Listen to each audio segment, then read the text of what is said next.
Bismillahi rahmani rahim. Alhamdulillahi rabbil alamin. Wassalatu wassalamu ala rasulihil karim wa ala alihi wa sahbihi wa ala. En yetti Allah subhanahu wa ta'ala jawma gota gefo. En juule nelaɗo makko Muhammad sallallahu alayhi wa sallam e ali en maɓɓe e sahaba ɓen e kala hetiɓe ɓen. Assalamu alaikum wa rahmatullahi ta'ala wa barakatuh. Windande men nden kasira nelaɗo on sallallahu alayhi wa sallam hande en yewtay ko honno nelaɗo on sallallahu alaihi wasallam jaɓɓodirno e ɓe mo ko baɓe yaltunoɓe fi wewlugol welo welo maɓɓe go sabu polgal ngal e ko honno kadi ɓe fewjirno fi ɓe nanganoɓe ka guere ɗon. Windande men wayru nden en yewtuno fi no habare on hewtirno Madina weltingol ɓe go fi polgal ngal e ko honno ɓe sendirno konateɗi yiɗi. Minen ɓanelaɗo on sallallahu alaihi wasallam hewti ka wiyete raw haw ɗon ko ɗon ɓe fotte ɓe mo ko baɓe yuɓe Madina fi argol felsita ɓe jaɓɓoɓe welto sabu o polgal ko Allah waɗani ɓe. On tuma ɓaɓe fotti ɗon wi'ani ɓe salam bun salama ko honɗum felsitirton men fa wallahi minen hunde men gerali ko satti sona men fotti tuge ɓe yimɓe ɓe wa'an men wasko mawɓe nayeɓe jomiraɓe teleɗe tedduɓe ɓalli fusi men gerali sina Allah tum waɗani men ɗum ɗum. On sallallahu alaihi wasallam ɓe moosi ɓe ni ɓen ko ɓen non woni batungu ko ɓen woni batungu. On tuma Asir bun Hudayr kadi ya Rasulallah en yetti Allah subhanahu wa ta'ala o okkuɗo en ngal polgal ɗo o wallinima ɓernde nden wallahi nelaɗo mi tultatano e gerɗe yaltata fi haɓugol e gaño miɗo mi sikkuno ko yahugol fi alinagol setewol njulaku si wona ɗum mi tultatano badiri ka gueɗe ɗo nelaɗo mahi ko gonga ma. On tuma nelaɗo on sallallahu alaihi wasallam ɓe hewtoyi Madina hiɓe fooli hiɓe welti tawi joni kala ayɓe maɓɓe ɓen ɗon fof susataɓe no huuli ɓe ɗum Madina ka saare ɗon wo e tattede ndin wo ɗum waɗi sabu yimɓe bussilmi hay horeru nafiqin ɗum Abdoullahi bun Ubay hay kanko e clan makko o fof ɓe yaltintini silmugol hay sina gonga ka nder ɓernde. On tuma nelaɗon sallallahu alaihi wasallam ɓay hewtotoyi bimbinen ñande nangaɓe guere ɓen kadi hewti. On tuma ɓe sendani ɓe sahaba ɓen ɓe wasiɓe fi maɓɓe non ko moƴƴi ɓeni haray koyeɓe kipuɓe koyeɓe dankoɓe woɓɓe maɓɓe filliti wari sahaba ɓen adday kañum ƴetta tamaro on ñaama okkora ɓe kamɓe biredi on kamɓe nanganoɓe. Joni noon ko honno ɓe fewjirno fiɓe. On tuma nelaɗo sallallahu alaihi wasallam ɓay weeri hewtiti Madina ɓe disini sahaba ɓen ɓe disini taw Seydina Abubakar inni ya Rasulallah ɓe ko ɓiɓɓe babiraɓe ko musidal ko ɓiɓɓe singiraɓe ko musidɓe min ko mi yi kon ko en accuɓe sotto ɓe adda sottagol ngol ɗum ɗon sen konko heɓeten e sottari maɓɓe ndin ɗon ɗum en wallitoray ɗum e hoore heferɓe ɓen bela jo kadi Allah fewna ɓe ɓe wonana en sembinoɓe.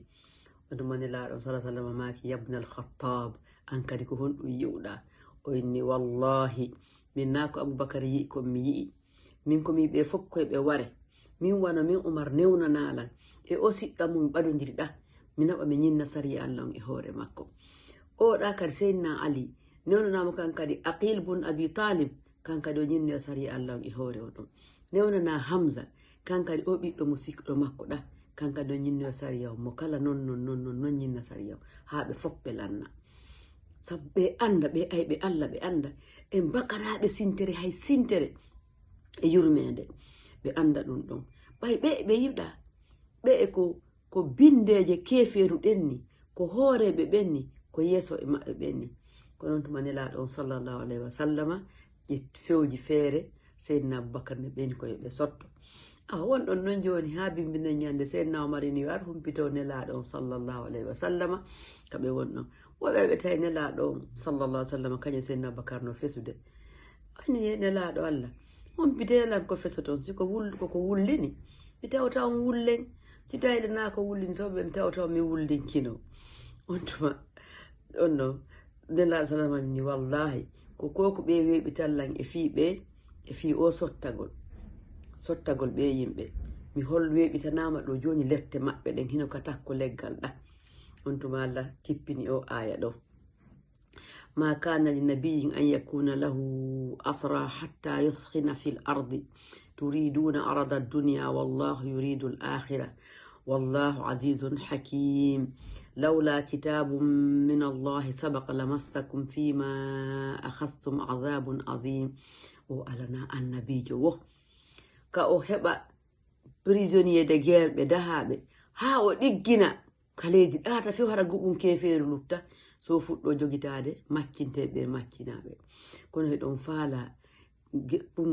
geɓɓum aduna Allah non ko lahara on faala kono Allah ko tedduɗo jondole ñeñuɗo si wonano bindudi aditinodi ndi heɓayno e ɗe golle mon ɗo ɗette musuɗe donc Allah feliɓe batte ko ɓe jaɓi fi sottagol ngol ko ok joni noon ɓawo ni joni sottagol ngol nangaɓe ko ɓe sottori kon hari fotata woɓɓe maɓɓe tuno 4000 dirham no tawa ɓen Abu Wada'a wono Abbas bappanelaɗo on ko awqiya 100 tamaro ittuno wono Aqil bun Abi Talib ɓe ittanimo 80 awqiya woɓɓe itti 40 pet no ton kadi ɓe nelaɗo on sallallahu alaihi wasallam wattituno e nangaɓe gol wono Amru bun Abi Sufyan ko ɓiɗɗo Abi Sufyan tawi Abi Sufyan kay no jogi Sa'ad bunin Nu'man Makka on harno yahi umra o nangimo ton yon nelaɗo on sallallahu alaihi wasallam acciti ɓiɗɗo Abi Sufyan fiyo talibajo on fiyo sahabajo on yo hetto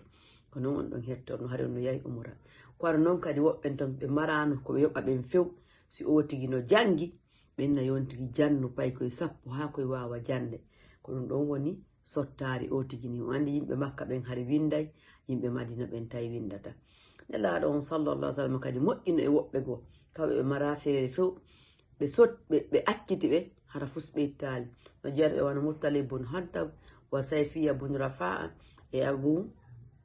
Izzatul Jam'i o Abu Izza o noon oɗo ko ɓe halduno kon ɗum ɓay ɓe accitimo o firtuno ahade ni ka gazwatu Uhud o nangano kadi prisonnier de guerre on tuma o warano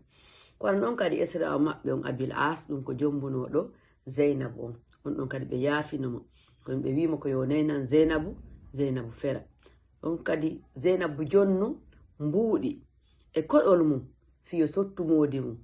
ɓa ɗum hewti Madina ɓe nenaɗo sallama yi koɗol ngol tawi koɗol ngol ko koɗol nene Khadija ngol ɓe okki jiyo maɓɓe on nelaɗo sallam ɓernde maɓɓe nden hoyi ɓe yurma ɓe tori sahaba ɓen ɓenni yande yoɓe yaafano o ɓe yaafo o ɗo ɓe terto o ɗo ɓe accitumo ɓe jontumo kadi ko jogi kon on tuma ɓe waɗi ɗum kamɓe sahaba ɓen ɓe newnanimo kono joni noon nelaɗo sallallahu alaihi wasallam inni as charte on ko yo Zeynabu feru yo newnan Zeynabu o fera on tuma ɓe immindinimo e Zaid bun Harisa e ansariyankejo goo ɓe yaadi ha ɓe haldi ka ɓe habboto ɗon Zeynabu artaɓe ɗon koni Zeynabu ferino fergo makko ngun no juuti seeɗa kono inchallah en artoyayi ɗum ɗon ray ko noon o artirno kanko Zeynabu ɗum wonno sabu ɓe seedi ɓe moƴƴintinoyno après non fono ton awa no ton kadi nanganoɗo go no wiye Suhail bun Amr on tawi ko aaden laaɓuɗo ɗengal wawɗo yewtere Seydina Omar ini ya Rasulallah acci ɓore ñiiƴe o yeesoje ɗen ɗengal mahgal wona laafingal hara o wowlata o yewtata fiimaka o faalawo hande kadi ko kaani ɓayɓe fof ko kuntigiji kefeeru ɗin Makka ni nelaɗo maki waɗata ɗum ha Allah lettira lan ɗum ɓeni selumo o daroy to ñande goo darde nde weltinoyde ko noon le wonirno ɓanelaɗo on sallallahu alaihi wasallam feƴƴini yimɓe Makka ɓen fuɗɗiki murtude ko Suhayl o darino ha Kaaba ɗon yewti ɓe ɗon yewtere convaincu ɓe o inni kala rewaynoɗo Muhammadu maayi Allah non ko wurɗo mo maayata kanko e Seydina Abubakar a sikka yewtere maɓɓe nden ɓe haldusi ɓe yewti ko de Seydina Abubakar yewtino kon kañum kadi Madina eyi haray en andu fiiɗe guere Allah no yewti fi majje ka alqur'ana ka suratul Anfal sido sella ka wiyen commentaire ma résumé ɓe yeƴƴintini ɗon e nder nden yewtere ɓe yeƴƴintini julɓe ɓen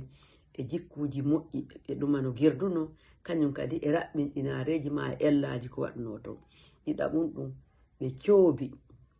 e polgal ngal Allah waɗingal sabu sembingol kanko Allah o sembingol ɓe o walla ɓe e hoore gundu har ɓe anda fiyo julɓe ɓen andu ɗum taɓe bewir ɗum ɓe sikka ko cuucal maɓɓe ngal ma gorɗugol maɓɓe ngol ko ɗum ɗon wanno ɓe gañi ko ɗum ɗon wanno ɓe fooli ha ɗum adda townitare ma e hawitare e maɓɓe kono ko honno o yamiɓe ko ɓe fawoy Allah ɓe ɗofto Allah ɓe ɗofto nelaɗo o ɓanginan ɓe kadi fandunde e hulande ɗe gere ko moƴƴi ko woni e majje kon ko sabu hon ɗum waɗi ɗe gere wa'i o holli ɓe noon laawol hollay ngol ɓe ngol joni ngol ɓe jokkata ngol hara ɓe heɓay polgalji ɗin e udditalji ɗin o holli ɓe ɗum kadi ka suratol ɗon o yewti kadi heferɓe ɓen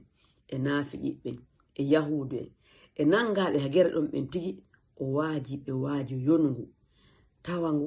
naatay e wonki ha ngu fewna ɓe islam ngu fewna ɓe gonga ko noon kadi o yewti ɓe kadi kamɓe julɓe ɓen ɗon ko honno ɓe sendirta konateriji ɗin ɗen andi ɗon ko ɗum ajibbi hara windande men nden hande en dartoto ɗo inchallah ko arata kon en yewtay fi siiwen hikmaji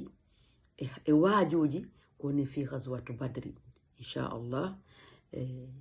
haray siranelaɗon ko tintorgal men laqad kana lakum fi rasulillahi uswatun hasana